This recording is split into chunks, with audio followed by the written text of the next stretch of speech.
रोहतक के महम से निर्दलीय विधायक बलराज कुंडू ने इशारों ही इशारों में राज्यसभा को लेकर अपना फैसला जगजाहिर कर दिया है। बलराज कुंडू ने कहा कि हरियाणा में हर तरफ भ्रष्टाचार, बेरोजगारी और जंगल राज नजर आ रहा है और सुनने वाला कोई नहीं। महम से निर्दलीय विधायक बलराज कुंडू से एक खास बातचीत की हमारे सहयोगी डॉक्टर महेश कुमार ने। राज्यसभा के चुनावी रण में क्या होगा, इस पर पूरे हरियाणा की निगाहें और खासकर निर्दलीय विधायकों का फैसला क्या होगा, इसी पर राज्यसभा का चुनाव परिणाम निर्भर कर सकता है। हमारे साथ इस वक्त मौजूद हैं रोहतक के महम से निर्दलीय विधायक बलराज कुंडू। बलराज जी, राज्यसभा का चुनावी रण सामने और सबसे महत्वपूर्ण भूमिका मानी जा रही है निर्दलीय विधायकों की। क्या लगता है क्या होने वाला है?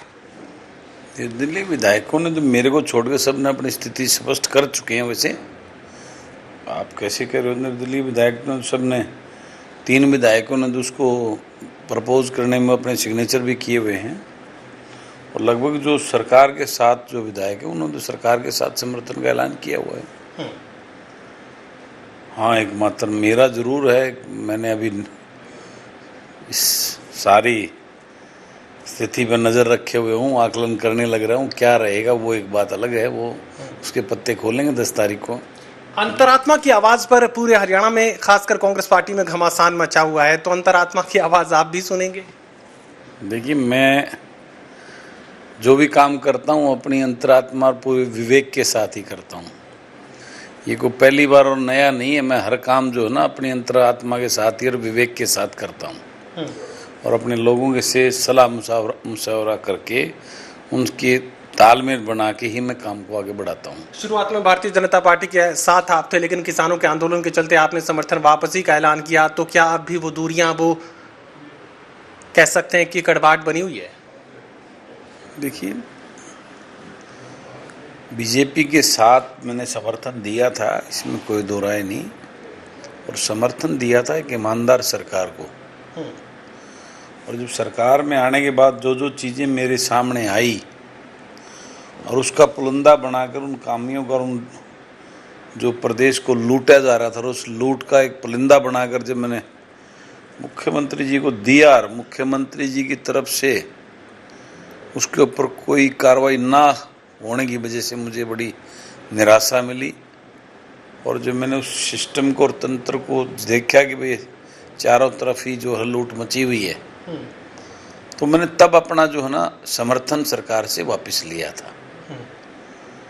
किसान आंदोलन तो बाद में आया था। किसान आंदोलन में तो मैं पूरी तरह किसान का बेटा हूँ, किसान के साथ खड़ा ही था। लेकिन किसान आंदोलन से पहले ही मैं सरकार में जो आज हरियाणा प्रदेश के अंदर जो लूट मची हुई है, चारों तरफ जो है ना एक ऐसा माहौल है, कोई सुनने वाला ही नहीं है, सब अपने घर भरने में लगे हुए हैं।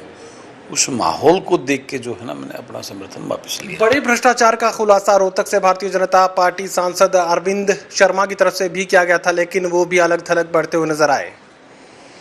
ये तो आज किया है, मैंने तो 2 साल पहले कर दिया था। ये रोहतक वाले डकैत जो बैठे हैं, इनके ही तो पुलंदे मैंने सरकार के सामने रखे थे। ये तो 2020 में जनवरी में रख दिए थे मैंने पुलंदे। ये तो वही बातों के ऊपर आज इस भाजपा के जो सांसद हैं उन्होंने फूल चढ़ाए, उन्होंने उस बात पे मोहर लगाई कि बलराज कुंडू जो बोल रहा था वो सत्य बोल रहा था। आप तो निर्दलीय थे, सो आपकी बात को दरकिनार कर दिया, लेकिन वो तो सांसद हैं, उन्हीं की पार्टी के। तो मैं तभी तो कह रहा हूँ ना, इसी बात को लेके तो मैंने सरकार से समर्थन वापस लिया था। भी सरकार में उस टाइम तो मुझे तो तरह तरह की बातें थी, मंत्री बनने के लिए सब कर रहा हूँ, ये कर रहा हूँ, मैं जो है ना निर्दलीय हूँ, प्रेशर की पॉलिटिक्स कर रहा हूँ। अब तो जो ये इनके भाजपा के सांसद, एक सांसद बहुत बड़ा पद होता है, उसकी गरिमा होती है। तो एक सांसद जब पूरी उसके साथ विवेक के साथ में और जब इस बात का खुलासा कर रहा है, तो वो मेरी बात आज सत्य साबित हुई ना। तो यही तो निराशा थी, इसी को देख के तो मैंने समर्थन वापस लिया था। भी सरकार ने उसके ऊपर कोई कार्रवाई ना करने की वजह से मैंने समर्थन वापस लिया था। एक आवाज जो सिर्फ सरकार के सामने खड़ी होती है, चाहे विधानसभा और चाहे हरियाणा में हमने अलग अलग किसान संगठनों के बीच में आप पहुंचे थे, तब भी आपके तमाम जो बयान है वो हमने सुने। सरकार के खिलाफ आप बोलते हैं तो सरकार की कह सकते हैं कि लाठी भी पड़ती है। देखिए, मैं सरकार के खिलाफ नहीं बोलता, मैं भ्रष्टाचार के लूट के खिलाफ बोलता हूँ। मेरा व्यक्तिगत किसी से कोई द्वेष नहीं है, मेरा द्वेष है भ्रष्टाचार और लूट से। मेरा जो आवाज होती है वो प्रदेश के लोगों के हित की और प्रदेश के लोगों की आवाज़ होती है, जो आवाज़ मैं उठाता हूँ। मेरा उसमें कोई व्यक्तिगत किसी से द्वेष नहीं होता। मेरी आवाज़ जो है ना, भ्रष्टाचार और चोर बाजारी के खिलाफ होती है। ईडी की रेड आपके निवास स्थान पर पड़ी, 3 दिनों तक तमाम जो अलग अलग प्रतिष्ठान हैं उनमें आपको रोके रखा और किसी को अंदर जाने नहीं दिया, बाहर आने नहीं दिया। तो क्या लगता है कि डर की वजह से, डर कायम करने की वजह से ये तमाम कार्रवाइयाँ की गई? देखिए, मैं कोई 2 नंबर का काम करता नहीं, मैं घबराता नहीं, डरता। कोई टैक्स अगर कोई लायबिलिटी होगी हम दे देंगे। सरकार ने अपनी कार्रवाई करी, हम उस बात से ना घबराते ना डरते हैं। ये चीज़ें रूटीन की हैं, सरकार जो करना चाहे करे।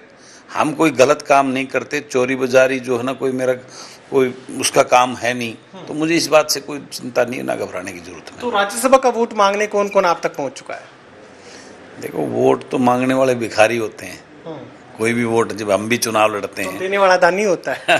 हर दर पे जाते हैं। तो अब भी जो है, जो चुनाव लड़ रहे हैं वो सबके पास जाएंगे, नेचुरली मेरे पास भी आ रहे हैं। तो ये मैंने देखना है, सोच समझ के वोट को। तो सरकार के साथ भी जा सकते हैं और कांग्रेस पार्टी के साथ भी, या फिर निर्दलीय भी एक बेहतर विकल्प हो सकता है?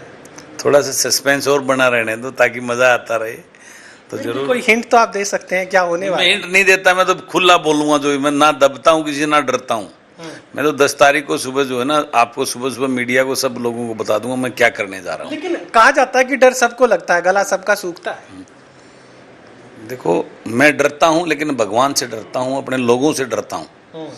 अपने माँ बाप से मैं कोई वो ना हो, मैं किसी से नहीं डरता, भगवान के अलावा किसी से नहीं डरता मैं। तो हुड्डा साहब से भी नजदीकियां आपकी मानी जाती हैं? मैं सभी बड़ों का सम्मान करता हूँ। हुड्डा साहब हमारे बड़े हैं, आदरणीय हैं इस प्रदेश के। मैं मानता हूँ आज सबसे बड़े नेता हैं वो। तो मैं उनका सम्मान करता हूँ। कोई भी बड़ा, मेरे से बड़ा, उम्र में बड़ा होता है, हर बड़े इंसान का मैं सम्मान करता हूँ। कांग्रेस में फ्री हैंड का जिक्र भी किया जा रहा है। भविष्य की राजनीति में कांग्रेस पार्टी में भूपेंद्र हुड्डा सबसे बड़ा नाम रहेंगे। तो ऐसे में क्या लगता है कि अब निर्दलीय से हटकर किसी पार्टी के साथ भी जाने का कोई संभावना, कोई उम्मीद? नहीं, मैं तो खुद, मैं अपने आप में जो है ना, वन मैन आर्मी हूँ। अपने लोगों की राय मशवरा करके, जो मेरी उनकी राय होगी, जो उनकी सलाह होगी, उसके अनुरूप ही काम करेंगे। बाकी कौन क्या, उस बात की ना मैं परवाह करता। मैं तो अपने कार्य पे, जो मेरी कार्यशैली है, मेरा उद्देश्य जन सेवा करना, जन लोगों के विकास के लिए, प्रदेश के विकास के लिए, प्रदेश के युवा, बेरोजगार, गरीब, किसान, मजदूर, छोटे व्यापारी और कर्मचारी की आवाज बनकर इस प्रदेश के विकास के लिए काम करना। बतौर विधायक आप वो भूमिका अदा करने की कोशिश कर रहे हैं, लेकिन एक संगठन भी आप तैयार कर रहे हैं भविष्य की राजनीति के मकसद से? बिल्कुल कर रहे हैं। मैं उस संगठन जन सेवक मंच मैंने बनाया है, और उस मंच के माध्यम से मैं पूरे प्रदेश से अच्छे लोगों का एक समूह उस प्लेटफार्म पे इकट्ठा करके इस प्रदेश के लिए एक नया विकल्प सोचने का काम करेंगे। तो कांग्रेस पार्टी को लेकर जिस तरीके से कहा जा रहा है कि भूपेंद्र हुड्डा से आपकी नजदीकियां हैं, तो ऑफर वहां से भी आएंगे, कोई कोशिश वो भी करेंगे? ये तो कभी कोई मुझे भूपेंद्र हुड्डा जी के नज़दीक बता देता है, कभी कोई मुझे बीजेपी के नज़दीक बता देता है, कभी कोई मुझे जो है ना केजरीवाल जी के नज़दीक बता देता है। तो ये कयास तो लगाई जाती हैं, तो ये तो समय बताएगा क्या होगा। चलिए, फैसला किस आधार पर करेंगे? अंतरात्मा या उसका भी कोई पैमाना आपने रखा है? मैं अपने लोगों से विचार विमर्श करके, उनकी सलाह से लेकर और अपने विवेक से जो है ना अपना फैसला लूंगा। इसके लिए कार्यकर्ताओं की कोई बैठक आपने बुलाई है? कब तक ये मैं तो हर रोज अपने कार्यकर्ताओं के बीच में ही रहता हूँ, उनसे मीटिंग करता हूँ। आप भी देखेंगे, देखा होगा आपने, मेरा दफ्तर तो हमेशा भरा रहता है। तो मेरे कार्यकर्ता नहीं, मेरे परिवार के सदस्य हैं। भ्रष्टाचार को लेकर मुख्यमंत्री कोई कार्रवाई नहीं करते, तो कह सकते हैं कि भ्रष्टाचार तूफानी रफ्तार से बढ़ता हुआ नजर आ रहा है। तो ऐसे में अब राजनीतिक रूप से आप किस तरीके से संघर्ष आगे करेंगे, क्योंकि उनके सांसद की भी आवाज तो नहीं सुनी गई? देखिए, मेरी लड़ाई यही है। मेरी लड़ाई युवाओं के रोजगार की लड़ाई है। इस प्रदेश में फैले हुए भ्रष्टाचार के खिलाफ है। इस प्रदेश में कानून व्यवस्था जो बिल्कुल चरमरा जीरो हो चुकी है, आज चारों तरफ जैसे जंगल राज फैला हुआ, इस प्रकार का माहौल है। इन सब बातों के लिए मेरी लड़ाई है, वो मैं आखिरी सांस तक लड़ूंगा।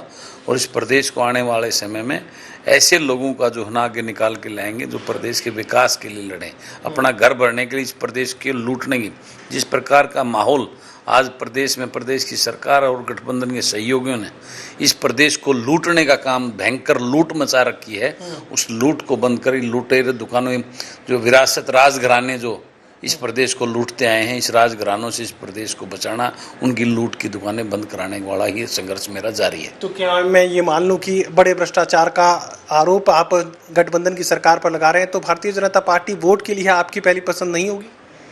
ये तो सोचने की बात है। मेरी लड़ाई भ्रष्टाचार के खिलाफ है और मेरी लड़ाई भ्रष्टाचार के खिलाफ और आखिरी सांस तक रहेगी।